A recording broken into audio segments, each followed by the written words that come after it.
Irmãos, a gente vai hoje pregar baseado na carta de Paulo aos Filipenses, no capítulo 1, versículo 27, 28, por aí. Mas antes da gente ler o texto, eu estava me lembrando da minha época de estudante da escola de engenharia lá em Niterói, lá no Rio de Janeiro. E na faculdade, engenharia é um negócio realmente bastante complicado, porque tem que estudar muito e demais. E tinha um professor, nossa turma tinha 40 alunos, tinha um professor de princípios de telecomunicações, e a prova dele era muito difícil, e todo mundo foi mal na primeira prova, e todo mundo foi mal na segunda, não. Ele vai dar uma relaxada no segundo, não. Resultado, dos 40, só 2 conseguiram aprovação naquele professor. Todos os outros 38 fomos reprovados, né? E depois fizemos de novo e vimos que o negócio era feio. E aí sim, a turma passou porque estudou muito para conseguir passar. E aquele professor, ele foi o professor homenageado pela turma na formatura. Aquele que reprovou quase todo mundo foi homenageado. Por que eu estou contando essa história? Né? Porque assim como na nossa vida diária, a gente cresce com desafios, na nossa vida cristã, nós também crescemos quando somos desafiados. Né? E a palavra de Deus, ela é rica em desafios para cada um de nós. O texto que a gente vai meditar hoje é um desafio para cada um que já entregou a sua vida nas mãos de Deus. É um desafio para cada um que quer viver para a honra e para a glória de Deus. A carta é de Paulo aos Filipenses. E o texto que vamos ler agora está lá em Filipenses capítulo 1, versículo 27, e o complementozinho, só a primeira parte do 28. Filipenses 1, 27 e a primeira parte do 28. Vamos lá? Vamos lá. 27 diz assim: não importa o que aconteça, exerçam a sua cidadania de maneira digna do Evangelho de Cristo, para que assim, quer eu vá e os veja, quer apenas ouça a seu respeito em minha ausência, fique eu sabendo que vocês permanecem firmes num só espírito, lutando unânimes pela fé evangélica, sem de forma alguma deixar-se intimidar por aqueles que se opõem a vocês. Um texto curtinho, mas que a gente precisa entender todo o contexto para poder compreender exatamente o que se passava aqui. 3 pontos que eu separei assim como principais estão no versículo 27 da nosso boletim, foi reproduzido pela irmã Jéssica. Não importa o que aconteça, exerçam a sua cidadania de maneira digna do Evangelho de Cristo, lutando unânimes pela fé evangélica. E é nesses 3 pontos que a gente vai caminhar, ok? Carta de Paulo aos Filipenses foi uma carta que Paulo escreveu quando estava preso lá em Roma. A vida de Paulo, eu já falei isso outras vezes que preguei em textos escritos pelo apóstolo Paulo, é de fato uma vida que merece ser observada por cada um de nós que somos cristãos. Alguém que era um perseguidor da igreja de Cristo e foi a Cristo não por vontade própria, porque ninguém vai a Cristo por vontade própria. Deus foi ao encontro dele, assim como veio ao meu encontro, assim como vai ao encontro de cada um de nós. Deus então vai ao encontro dele, ele se encontra com Jesus ressurreto, e aquela cena que está lá no capítulo 9, Paulo, ele fala, Senhor, és tu? E Paulo fica cego por 3 dias, e ali houve uma verdadeira revolução na vida de Paulo. Deus o escolheu para ser apóstolo entre os gentios, isso está lá no livro de Atos. E Paulo então tem uma completa transformação e cumpre o seu ministério, deixando o local onde ele tinha toda o status, por ser fariseu, por ser um mestre, por ser uma pessoa benquista no meio judaico, para ser um cristão evangelista, um cristão que cumpre a vontade de Deus, um cristão que vai atrás de obedecer à voz de Deus. Paulo chega então a Filipos na sua segunda viagem missionária. Atos capítulo 16 retrata essa primeira vez que Paulo chegou lá nessa cidade de Filipos. Você tem uma ideia, Filipos era uma colônia romana. Os cidadãos de Filipos, eles tinham dupla nacionalidade. Ou seja, aqueles que tinham nascido em outros lugares do mundo, mas que moravam lá em Filipos, eles tinham os mesmos direitos daqueles que eram cidadãos romanos, que moravam lá em Roma. Era uma cidade especial, era a porta de entrada da Europa. Filipos foi a primeira cidade onde foi plantada uma igreja cristã. E o apóstolo Paulo passou por ali, registrado no livro de Atos, capítulo 16, como eu disse há pouco. Ali em Filipos, a obra começou devagar, como sempre começa em qualquer lugar quando você vai começar a pregar o evangelho. Ali não tinha uma sinagoga. Paulo então foi à beira do rio, e lá tinha umas senhoras lavando roupa. E ali, Atos 16 relata que Lídia foi a primeira mulher que foi convertida lá em Filipos. Ali na beira do rio, lavando roupa. Eles da sua casa. Depois ele se encontra com uma jovem que era possessa de espírito imundo e tinha o espírito de adivinhar, e pessoas ganhavam dinheiro através da adivinhação dela, né? E Paulo expulsa aquele espírito, e os donos daquela escrava ficaram muito tristes, muito aborrecidos, muito revoltados com Paulo, e o lançaram na prisão. Puxa, Paulo, por fazer o bem, por cumprir a vontade de Deus, foi à prisão. E lá na prisão Deus operou um grande terremoto, e Paulo e Silas saíram dali daquela prisão, e o guarda, quando viu que eles iam fugir, ele ia se matar, mas Deus atuou na vida daquele guarda, e aquele guarda e toda a sua família foi salva. Mais uma pessoa que era Lídia, agora Lídia e sua família, agora o guarda, e para finalizar, a jovem possessa e mais esse guarda. A obra começou assim lá em Filipos, e ali ficou plantada uma igreja. Ali ficou plantada uma agência do reino de Deus.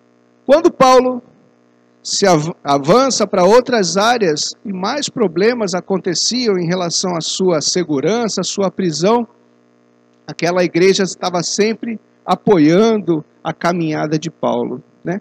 Quando Paulo escreve essa carta aos Filipenses, ele está fazendo, na verdade, um agradecimento por uma igreja que tinha acompanhado, que foi plantada, uma igreja recente, recém-criada por Deus, mas que acompanhava o ministério dele.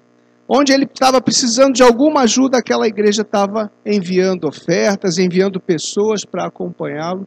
É uma carta de agradecimento. Não obstante, ele não deixa também de apontar alguns problemas que aconteciam naquela cidade, naquela igreja, né?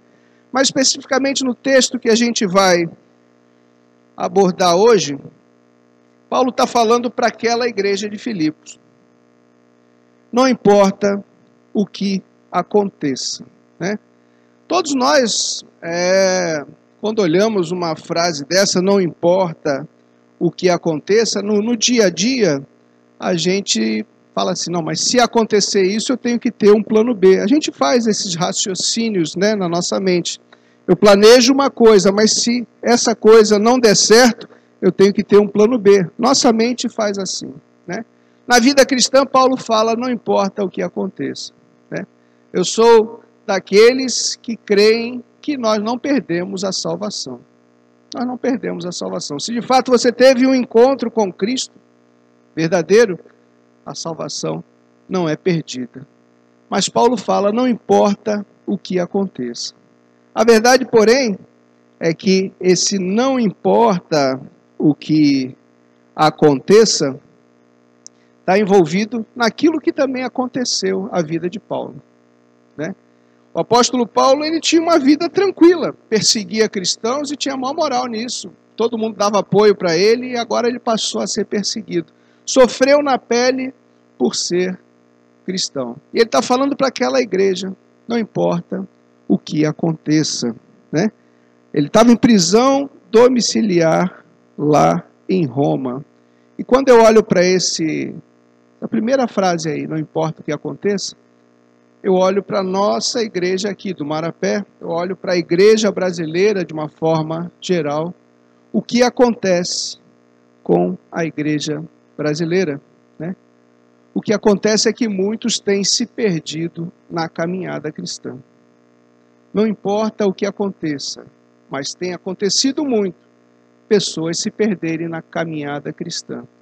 E essa caminhada cristã se constrói dia a dia. E a gente vai tratar isso ainda nesse pequeno texto que a gente separou aqui. A caminhada cristã, ela é deixada de lado porque aconteceu alguma coisa na vida daquele que caminhava com Cristo. Mas Paulo fala, não importa o que aconteça. Existem mais membros fora das igrejas do que dentro das igrejas. Isso é estatística. O que está acontecendo? Pastor Sidney já falou algumas vezes aqui, que não existe crente fora da igreja. Né? O que está acontecendo? Não importa o que aconteça, continue a caminhar. Né? O que pode acontecer na nossa vida cristã?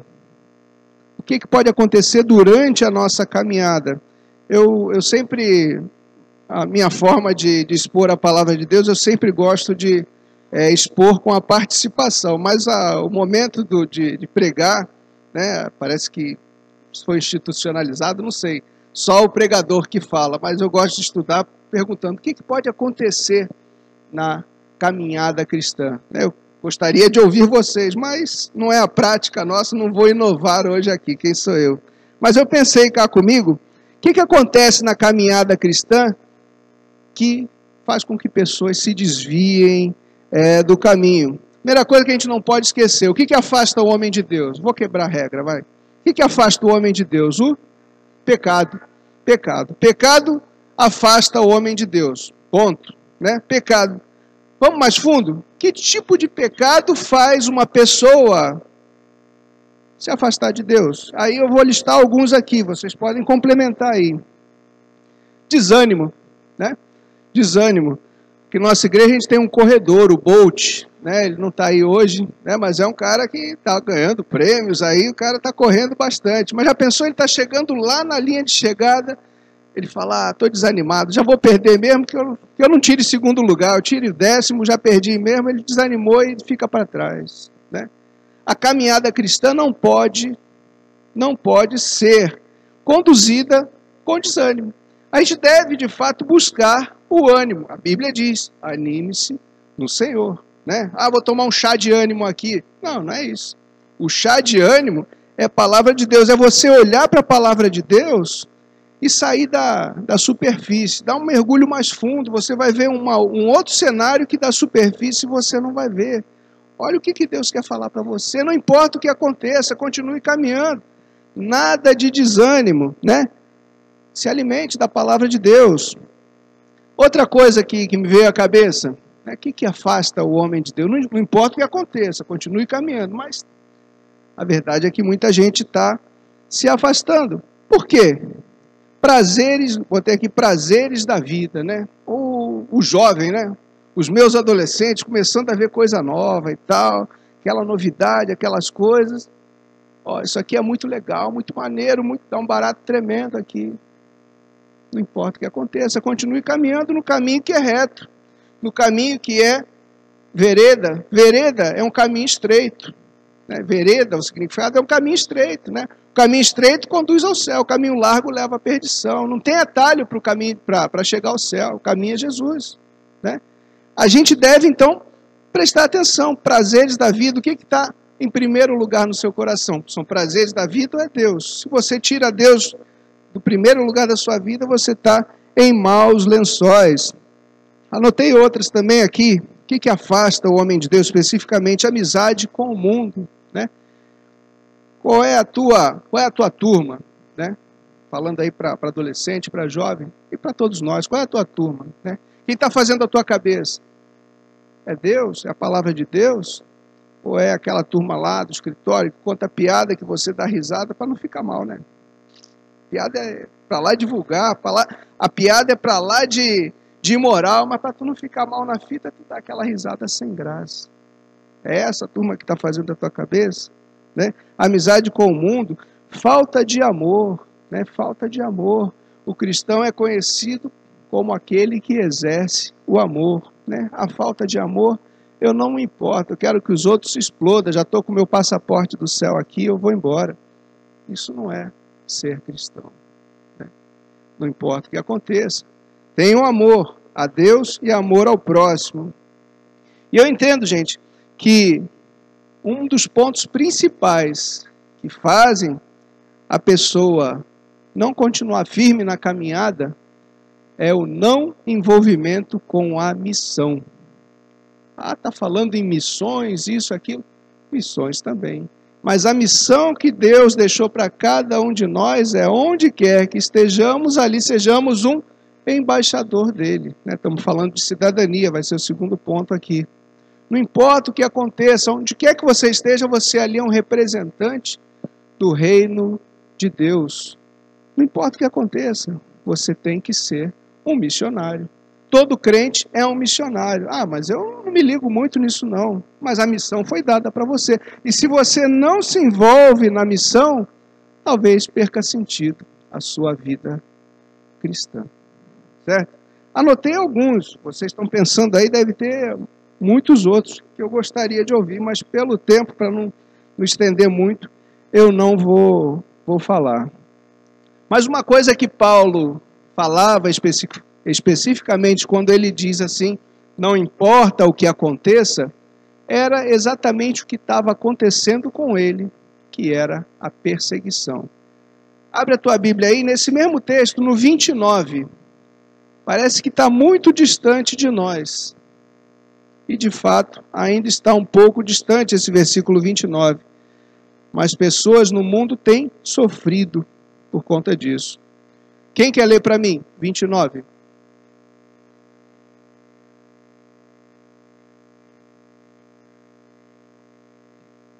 Ok. Palavra forte, hein? Pensou? Você aceitou a Cristo. Glória a Deus, né? E agora você tem que saber disso. A vocês foi dado o privilégio, e é um privilégio de fato, ser um filho de Deus. Não apenas crer em Cristo, mas sofrer por Cristo. Opa! Agora, como se diz no interior, a porca torceu o rabo, né? A porca torceu o rabo. Não apenas crer em Cristo, mas sofrer por Cristo. Paulo sabia bem o que ele estava falando, sofrer por Cristo, né? Temos visto lá as invasões lá do Estado Islâmico, as barbaridades que têm sido feitas, lá no Oriente Médio principalmente, e pessoas pagando um preço muito alto, né?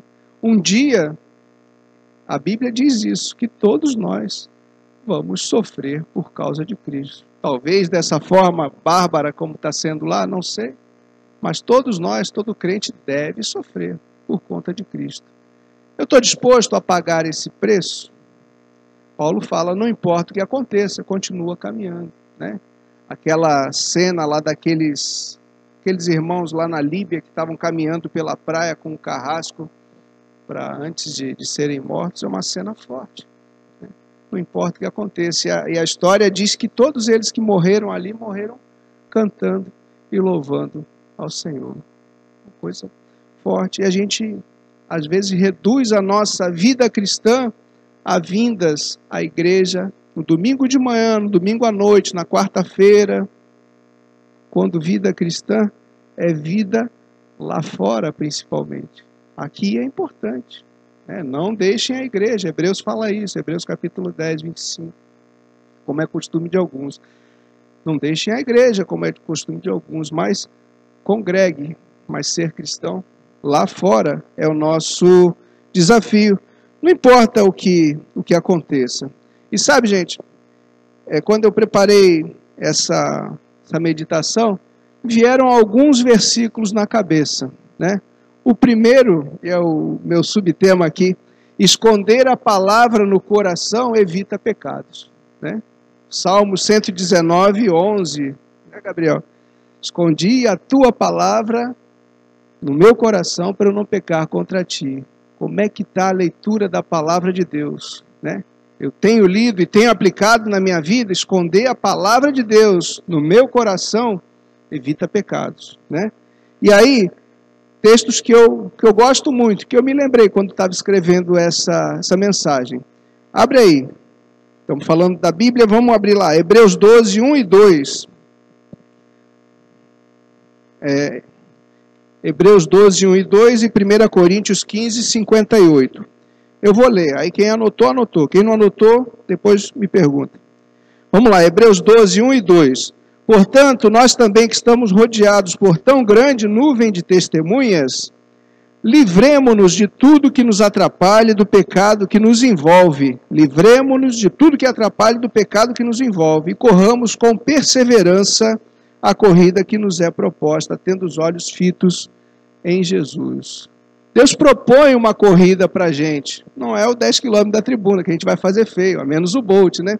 Mas a nossa corrida é a nossa caminhada cristã.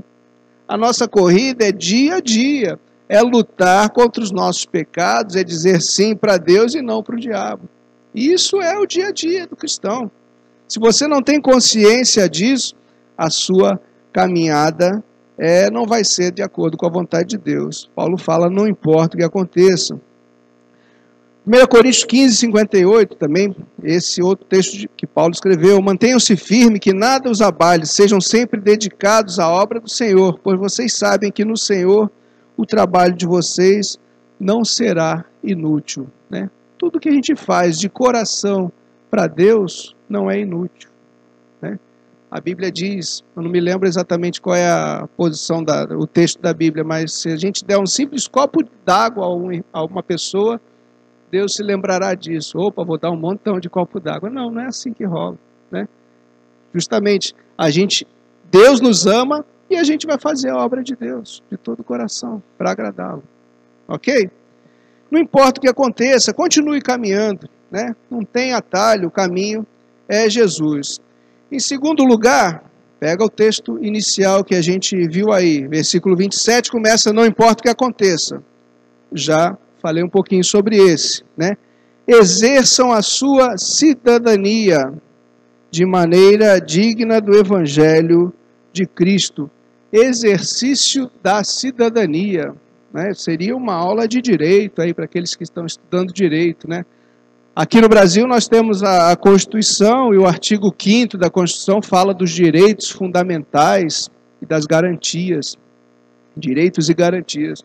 Então, todo cidadão tem direito a voto, aí tem aquelas coisas, né? Saúde, educação, a gente sabe que não está muito bem de acordo aí, mas existe uma Constituição que é a norma maior, a regra maior de todo brasileiro. Só que Paulo não está falando da cidadania terrestre. Ele está falando a cidadania celeste, né? Cidadania celeste. Em primeiro lugar, a gente precisa saber que nós temos uma outra cidadania, né? Tem pessoas que têm uma fixação pelos Estados Unidos tremenda, né? Olha, se eu tivesse o green card, eu morava para lá, né, irmã Doreli? Olha, se eu tivesse o green card, ia ser uma coisa bonita, né?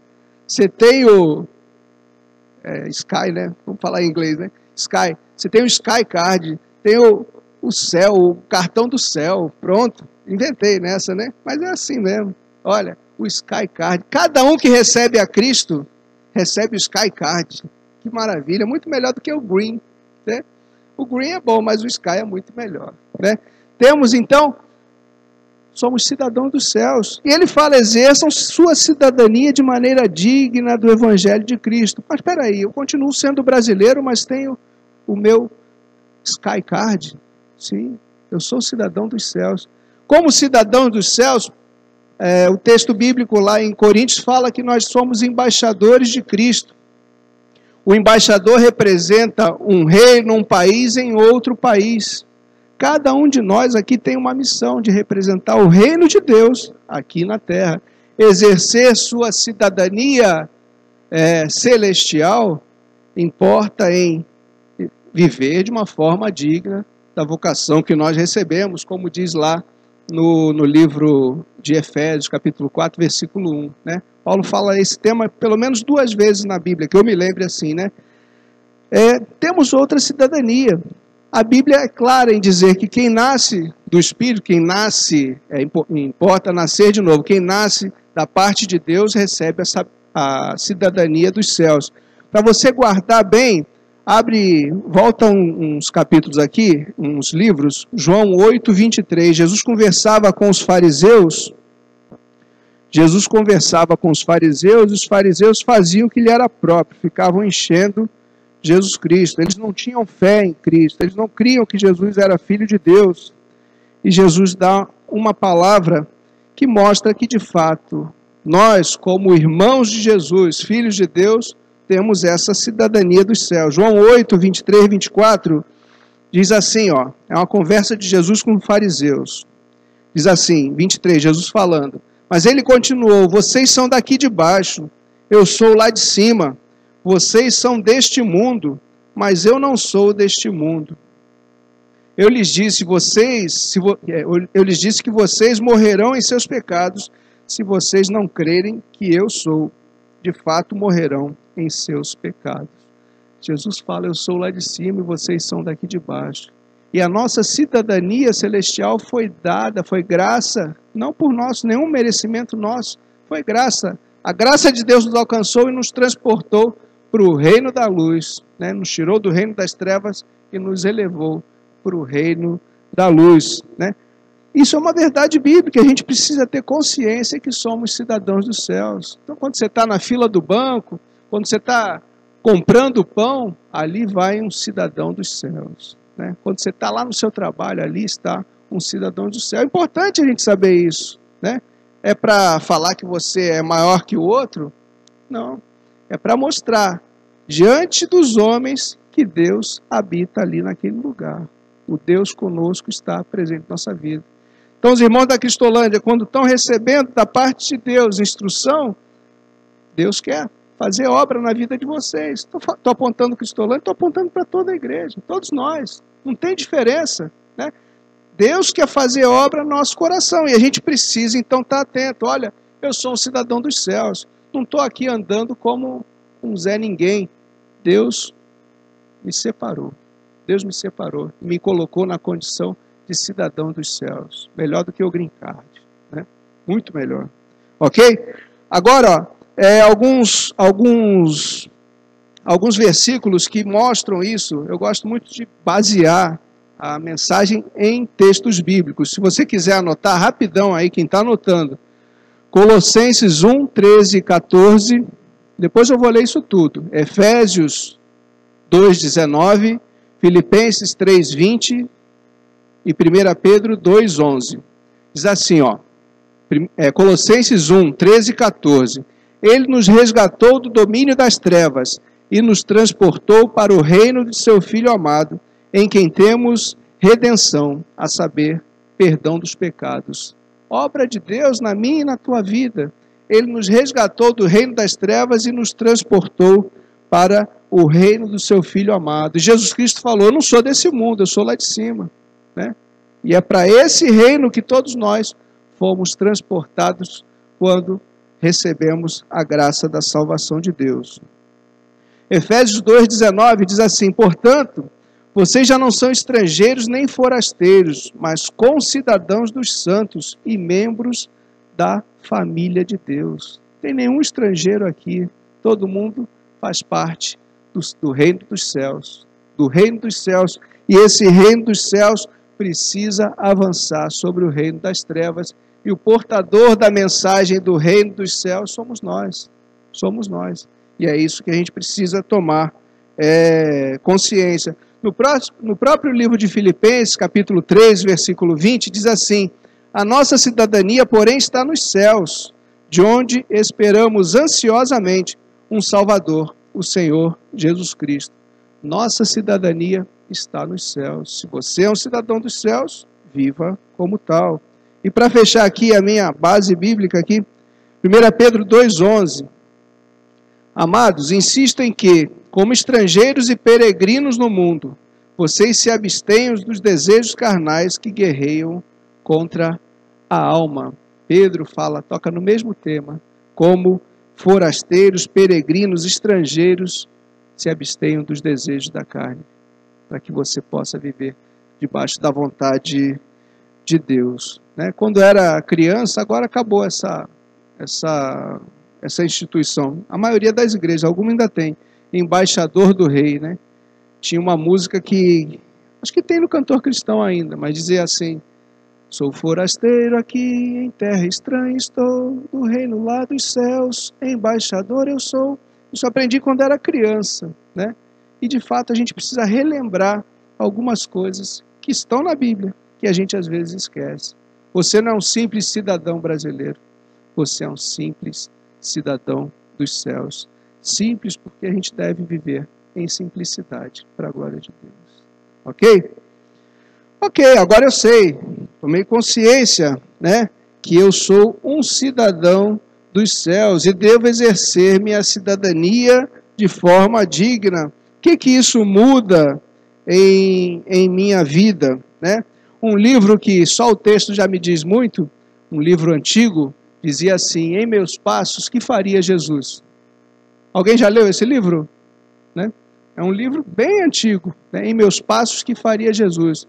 Ainda que você não tenha lido esse livro, pega só esse título: em meus passos, que faria Jesus? É isso que você tem que pensar, é isso que eu tenho que pensar.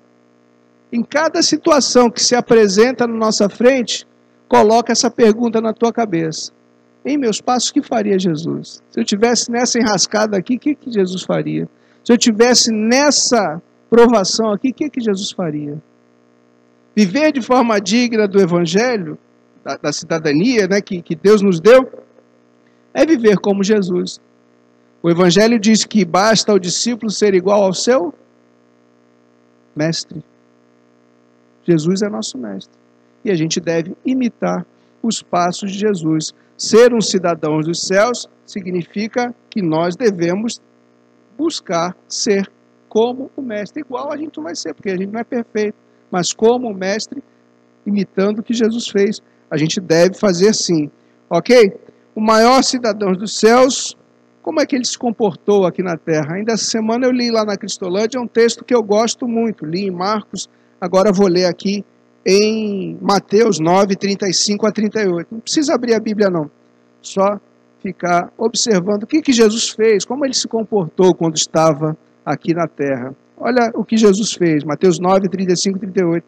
Jesus ia passando por todas as cidades e povoados, ensinando nas sinagogas.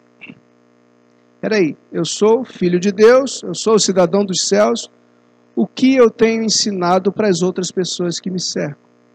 O que as outras pessoas têm aprendido? Jesus ensinava, eu preciso ensinar também.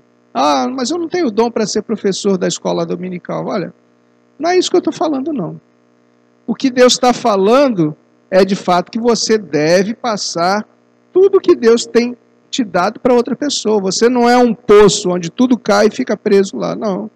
Você tem que ser uma fonte, tem que jogar água viva. Jesus ia passando nas cidades povoadas, ensinando nas sinagogas, pregando as boas novas do reino, curando todas as enfermidades e doenças. Olha, eu não sou médico, não sou pai de santo. Não, não é nada disso, não. Às vezes a dor de uma pessoa é um simples abraço e ela vai ser curada. Né? Às vezes a tristeza de uma pessoa pode ser minorada com uma oração. Né? Vou orar pela sua vida. Às vezes a luta que cada um de nós passa pode ser diminuída com acompanhar a pessoa. Né? São coisas simples que a igreja envolvida na obra de Deus certamente faz uma diferença tremenda, curando as enfermidades e doenças. Ao ver as multidões, falei muito isso terça-feira lá, e foi uma bênção lá na terça-feira na Cristolândia. Ao ver as multidões, Jesus teve compaixão. Né? Temos tido compaixão pelas outras pessoas. Né? Compaixão é sentir a dor do outro. Né? Eu já não consigo mais olhar uma criança de 8, 10 anos que está esfaqueando outras lá no Rio e não ter compaixão por ela. O que a nossa sociedade tem produzido, o que o pecado tem produzido e qual é a resposta que a igreja de Deus tem que dar para esse drama, né? É o crucificam, né? Estou aqui para pregar liberação, não. Mas a gente tem a missão, e a missão é ser luz no meio das trevas, e as trevas estão aqui. Estão aqui, você sai da rua, você não sabe se vai chegar em casa, e a gente precisa se posicionar enquanto cidadãos dos céus. Jesus então teve compaixão, porque estavam aflitas, desamparadas, né? Como ovelhas que não têm pastores, e ele fala ao final, a seara é grande, mas os trabalhadores são poucos. Vamos orar para que tenha mais trabalhadores na seara. E sabe quem são os trabalhadores, gente? Sabe? Sou eu, é você. Os trabalhadores são poucos. Eu não posso orar para Deus mandar trabalhadores se eu não falar, eis-me aqui, Senhor. Eis-me aqui. Eu não posso, não é falsidade. Deus manda trabalhador, mas aqui não eu, hein? Senão vai ficar ruim para o meu lado, né? Não, eu tenho que me disponibilizar. Exercer a cidadania de maneira digna do Evangelho de Cristo é falar, Deus, estou aqui, né? Conta comigo. Mas conta mesmo, Deus. Quando vier alguma coisa, conta comigo. Isso é no dia a dia, gente.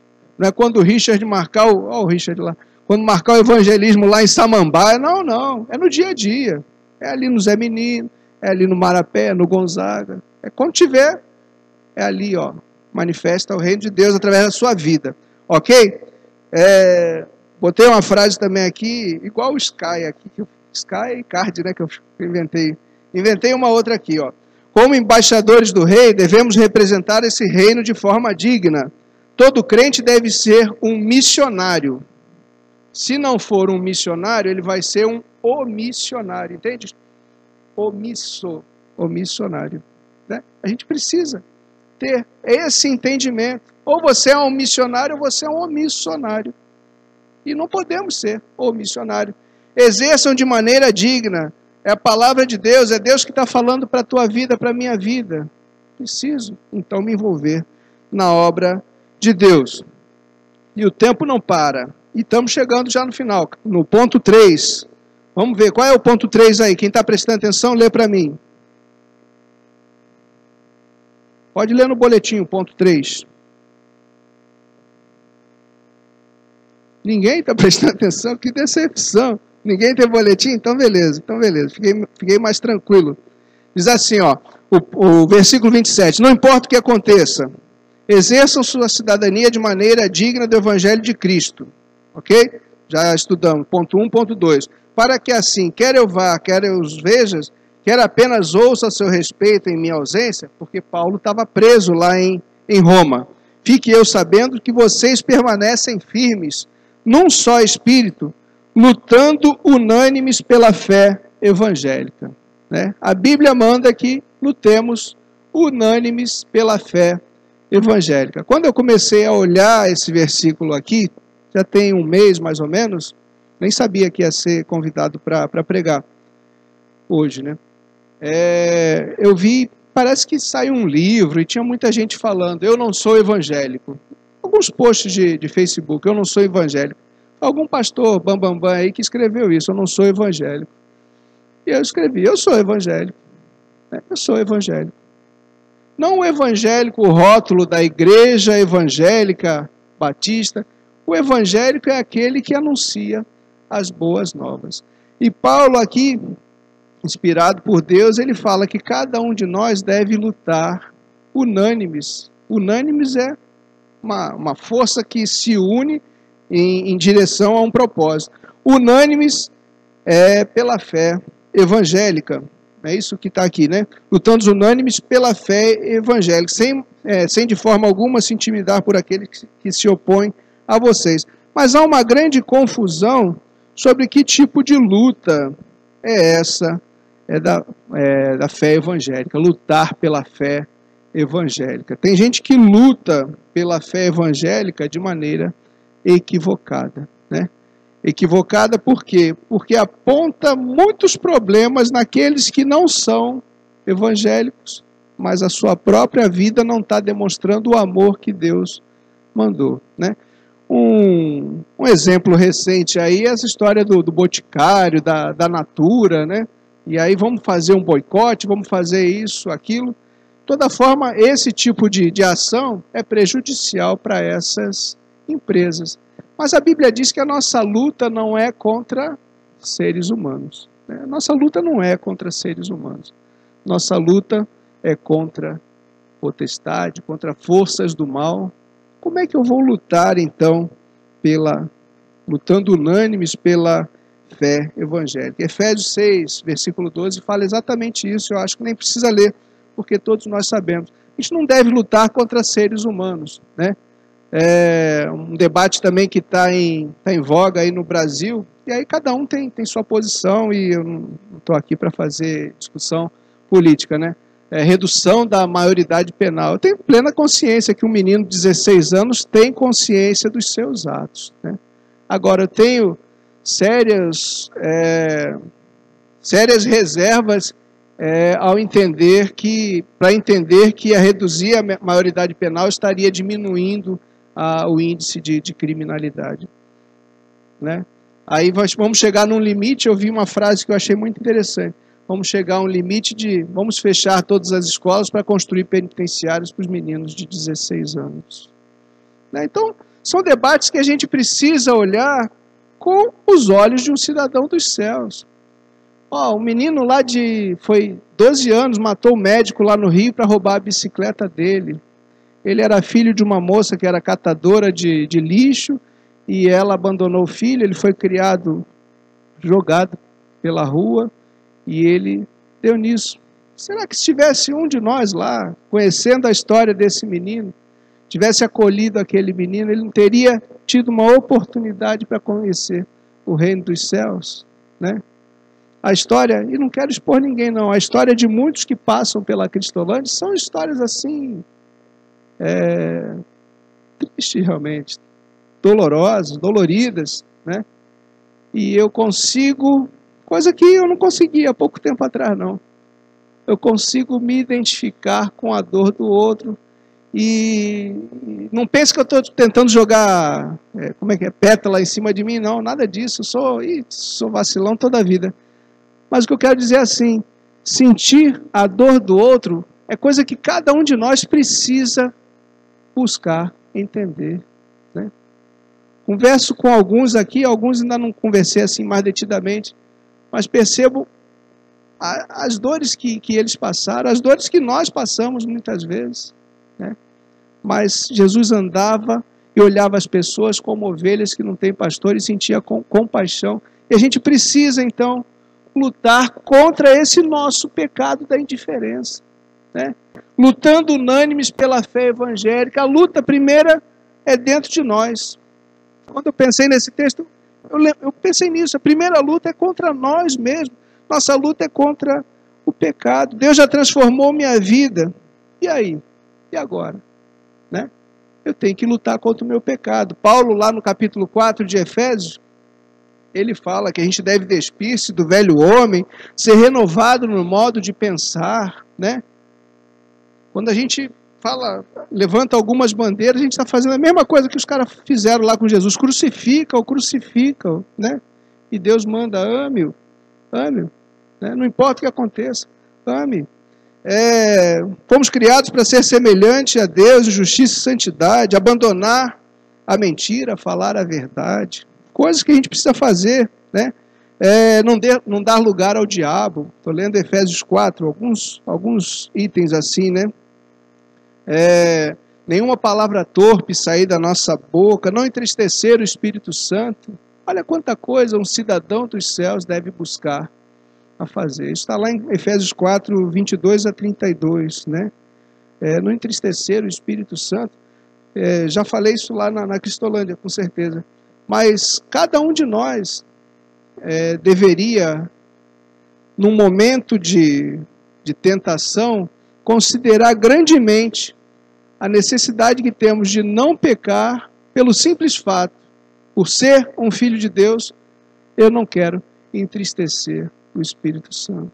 A Bíblia diz, não entristeça o Espírito Santo. Isso tem que falar para mim. Isso tem que falar para cada filho de Deus.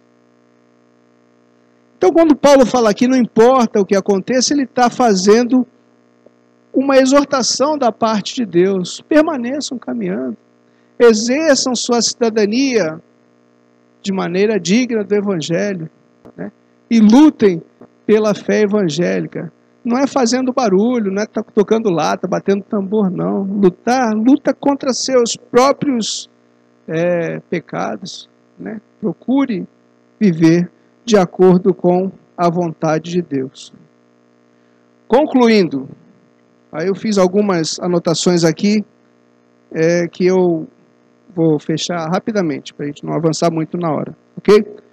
Concluindo, no exercício da cidadania celeste, 3 pontinhos. No exercício da cidadania celeste, fomos chamados para viver uma nova vida em paz e santidade. Hebreus 12:14. Esforcem-se para viver em paz com todos e para serem santos.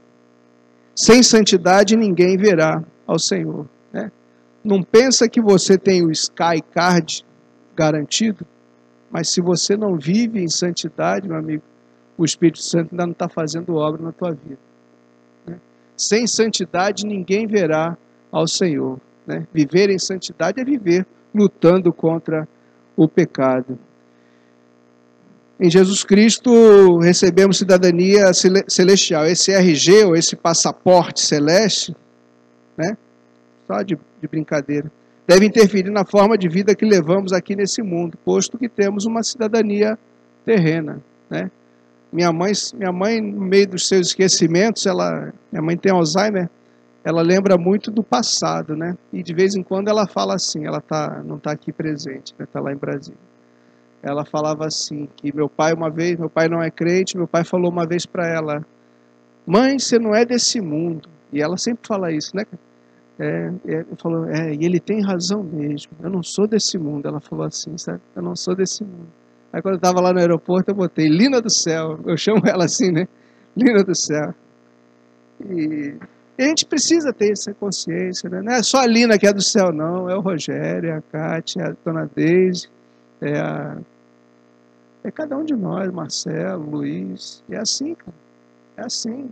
É uma bênção muito grande, a gente deve valorizar essa bênção, né? Viver de uma forma digna, que agrade a Deus. Uma coisa aqui que eu anotei, a dupla cidadania deve ser exercida de forma apropriada. Discípulos de Cristo precisam lidar com uma tensão, né?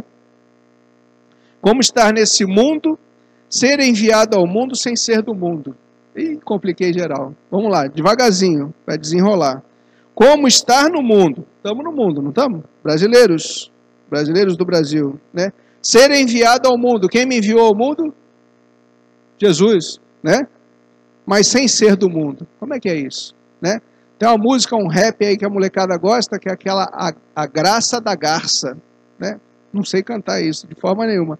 Mas a garça, ela muitas vezes está meio num lodo assim, ela suja a perninha, mas ela está toda branquinha lá, né? É assim, às vezes a gente tem que ir lá no lodo, né? Mas você não vai se misturar naquela lamaçal do pecado, não, né? Você vai sujar a perna, talvez, mas depois você se lava com Cristo, né? A gente não pode viver isolado, não vai virar um monge, vai ficar lá no mosteiro e não vai fazer, a luz de Cristo não vai brilhar através de você, precisa brilhar, né? Ser sal, ser luz, refletir a glória de Deus. Se nos inserirmos demasiadamente em nossa sociedade, a ponto de assimilar ideias e valores não cristãos, estaremos secularizados. Não é essa a proposta, né? A proposta, Romanos 12, 1 e 2, diz para a gente ser transformado, transformar o nosso modo de pensar.